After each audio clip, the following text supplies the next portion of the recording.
السلام عليكم ورحمة الله وبركاته. أعزائي، أخباركم إيه؟ أنا دكتورة حسناء من قناتكم الطبية حسناء سليمان. النهاردة إن شاء الله أكلمكم عن موضوع مهم جدا وفي ناس كتير جدا بتعاني منه، ربنا يعافينا جميعا إن شاء الله، وهي حساسية الأنف.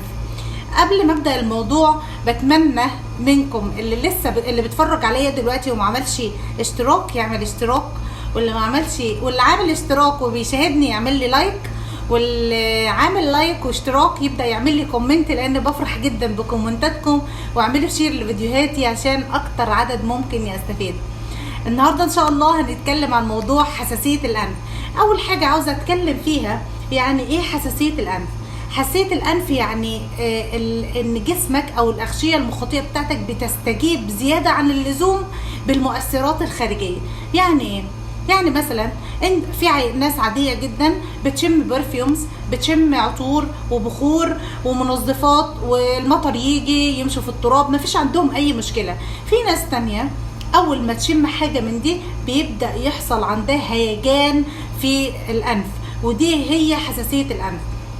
طيب ايه اللي بيسبب حساسيه الانف؟ في اسباب كتير جدا زي المؤثرات الخارجيه اللي انا قلت لكم عليها دي، زي مثلا البخور، العطور، التراب، المنظفات، البهارات.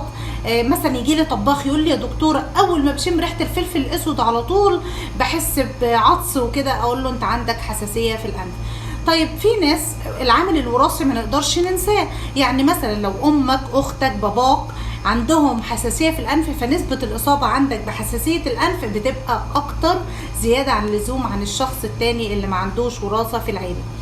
طيب أنا جالي حساسية في الأنف، امتى اعرف ان انا عندي حساسيه في الانف؟ يعني امتى؟ يعني مثلا لو عطست او عندي رشحه او كده اقول انا عندي حساسيه في الانف. هي دي الاعراض انا هقول لكم عليها حالا، فلما لو لقيتها عندك تعرف على طول ان انت عندك حساسيه في الانف.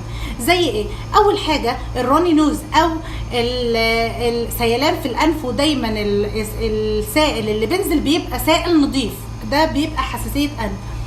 او يحصل عطس، احمرار حوالين الانف، احمرار حوالين العين، وتورم تحت العين، بيحصل صداع شديد. انا في عيان بيجي لي يقول لي يا دكتوره لما باجي اصلي بحس ان راسي هتقع مني، انا حاسس ان الانف بتاعتي مقطوعه. دي كلها حساسيه انف. يعني الاعراض دي لو بتحس ان هي عندك يبقى انت كده عندك حساسيه انف. طيب انا عشان اتفادى ان يحصل لي حساسيه في الانف اعمل ايه؟ للاسف ان حساسيه الانف بترجع، يعني العيان بتعالج منها فتره وبترجع تاني، بتروح وتيجي بتروح وتيجي.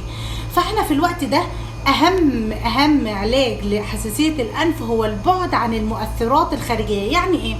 يعني مثلا في عيان اول ما بيشم برفيوم معين بيجيله على طول عطس ورشح وعينيه تحمر وعينيه تدمع وكده، يبقى العيان ده لازم يتفادى انه يحط اي برفيوم قريب منه.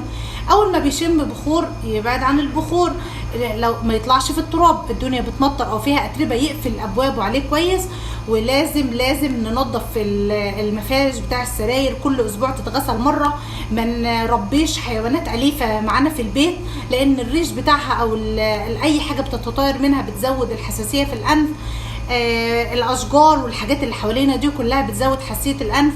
الحساسيه بتزيد في موسمين اللي هم الربيع واول الخريف، فاحنا في الفتره دي ناخد بالنا كويس. في معلومه كمان عاوزه اقول لكم عليها، في ناس بتجيلي تقول لي يا دكتوره انا طول فتره الحساسيه بستخدم قطره بقدرش استغنى عنها. للاسف ان القطرات دي ربنا سبحانه وتعالى خلق لنا الغشاء المخاطي اللي بيحوط الانف. الغشاء ده معمول عشان ينظف الاتربه والحاجات اللي داخلانا جوه، هو عامل زي التكييف كده بينظف الاتربه والحاجات دي.